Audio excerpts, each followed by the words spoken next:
আসসালামু আলাইকুম। শুভ সকাল। দেশ ও দেশের বাহিরে যারাই আছেন, যারাই আমার ভিডিওটি দেখছেন, সবাইকে আন্তরিক শুভেচ্ছা এবং অভিনন্দন জানাচ্ছি। তো দেখেন ভাই, আমি মূলত এমনি কোনো ভিডিও বানাই না। না তো আমি প্রফেশনাল ব্লগার, না তো আমি একজন ভিউ ব্যবসায়ী যে আমার ফেসবুকে ভিডিও করে ভিউ ব্যবসা করতে হবে। তো আমি একটি মানবিক পোস্ট নিয়ে এসেছি। সেই পোস্টটি হচ্ছে আমার জন্য, আমার মতন প্রায় ১০ থেকে ১২ লক্ষ প্রবাসী ভাইয়ের জন্য।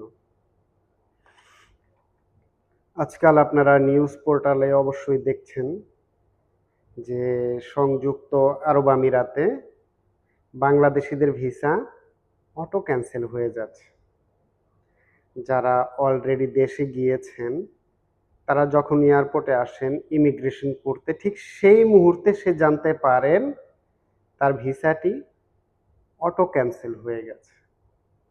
হ্যাঁ, এটা সত্য ঘটনা। এ পর্যন্ত প্রায় ৫,০০০ প্রবাসীর ভিসা অটো ক্যানসেল হয়েছে। তো আমরা খুবই উদ্বিগ্ন আছি যারা সংযুক্ত আরব আমিরাতে কর্মরত আছে। না জানি কখন আমার ভিসাটা ক্যানসেল হয়ে যায়। তো আমার রক্তে ঘামের টাকায় আমার দেশ আজ স্বয়ংসম্পূর্ণ হচ্ছে। দেশে যেই উন্নয়নমূলক কাজগুলো হচ্ছে, সেই কাজের সমান অংশীদার আমিও। আমার মতো যে ১০-১২ লক্ষ শ্রমিক ভাই বোন এই দেশে কর্মরত আছে, তারাও সমান অংশীদার। আর যেহেতু আমার রক্ত ঘামের টাকায়, আমার শ্রমের টাকায় আমার দেশের রিজার্ভ স্বয়ংসম্পূর্ণ হচ্ছে,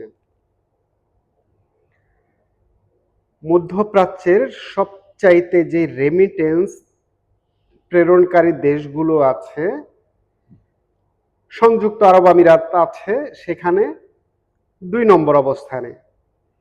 প্রথমে আছে সৌদি আরব, যেখান থেকে বছরে নয়, মাসে প্রায় $৫.২ বিলিয়ন রেমিটেন্স